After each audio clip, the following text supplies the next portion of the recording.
Donc, troisième tuto pour Play Memoriam. Donc là, la chose à faire, c'est qu'on va déjà l'ouvrir. Donc Play Memoriam, c'est le logiciel de Sony qui ne fonctionne pas qu'avec le matériel de chez Sony, je tiens à le préciser. De toute façon, si vous l'installez, il va vous scanner toute votre bibliothèque, donc vous pourrez retoucher des photos personnelles, enfin. Vous verrez, on peut faire pas mal de choses avec. Il a un truc qui est super bien, c'est le zoom pour pouvoir déchiffrer vos pièces et tout ça. Il est terrible. Voilà. Donc ma pièce est juste là en haut. Je vais l'ouvrir. Hop. Et ben on a comme tout à l'heure, on a un gros napo sorti de nulle part. Voilà. Donc là, ce que je vais faire, je vais aller en haut à droite du logiciel et en haut à droite du logiciel et de mon écran, et je vais faire un clic gauche, juste un clic, et là on a une boîte à outils qui s'ouvre. Donc on va aller sur outils. Tout bêtement.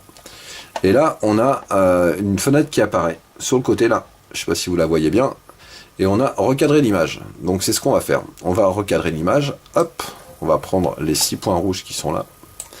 On va la recadrer au maximum. Tac. Hop. Si j'y arrive.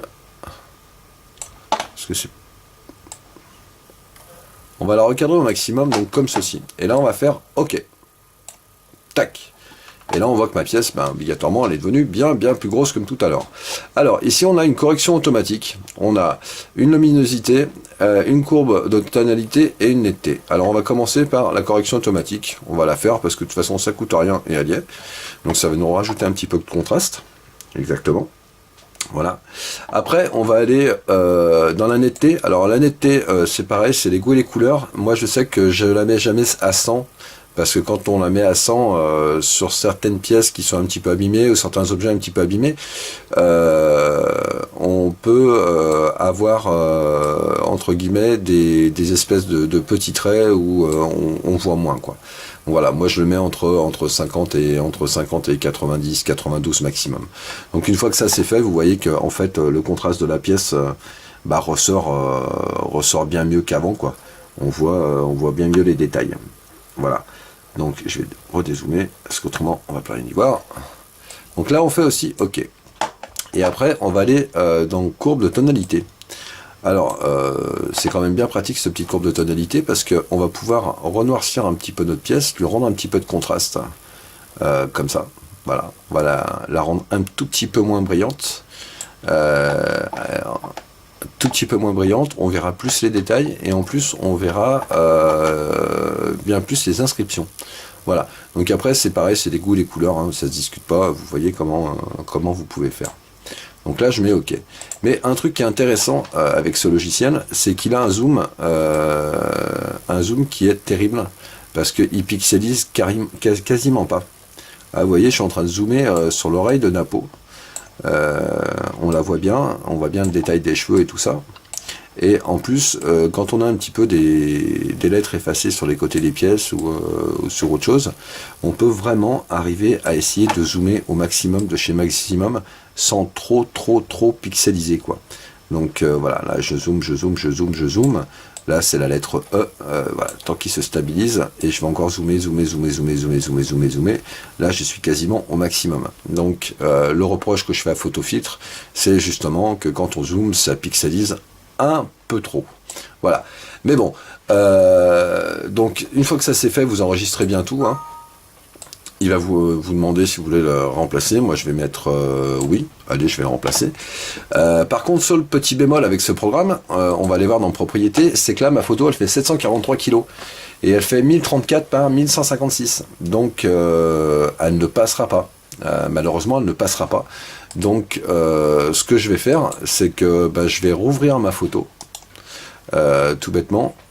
Je vais rouvrir ma photo avec Photofiltre. À moins que, parce que je viens de mettre le logiciel à jour, non, il ne veut pas. Bon, c'est pas grave. Donc ce que je vais faire, c'est que je vais rouvrir Photofiltre.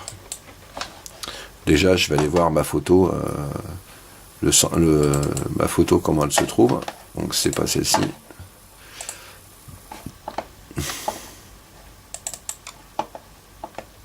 Non, je suis pas tombé, hein, je cherche juste ma photo. Donc ma photo, c'est celle-là, je vais la mettre sur mon bureau.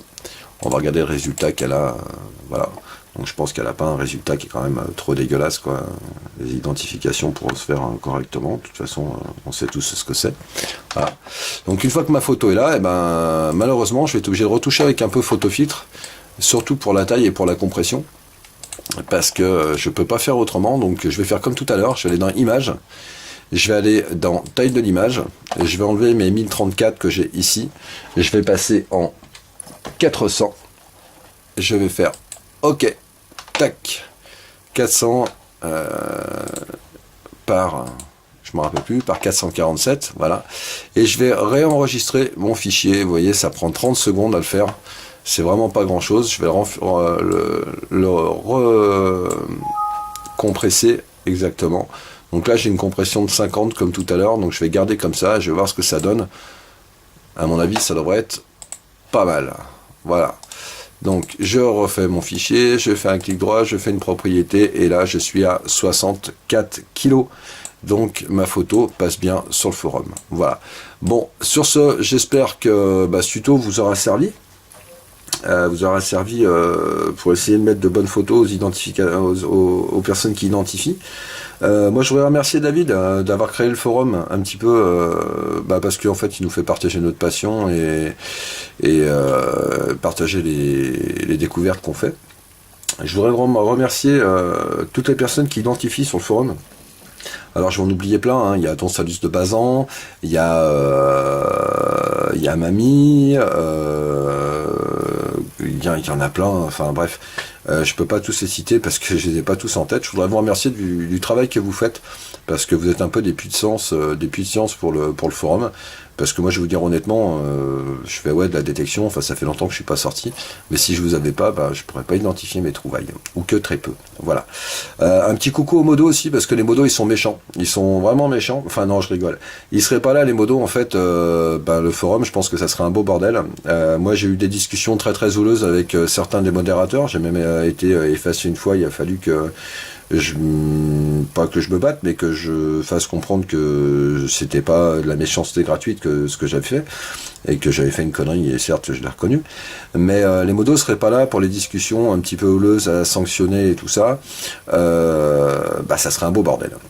Et puis un autre merci aussi à toutes les personnes qui font des bannières, en l'occurrence Chris Celt et les autres personnes qui font des super bannières sur le forum et qui animent le forum. Voilà. Sur ce, je vous souhaite une bonne année 2015, même si on n'est pas au 1er janvier. Je vous souhaite plein de bonnes trouvailles, de belles bonnes trouvailles, des gros trésors. Et puis je vous dis à plus sur le forum. Bye.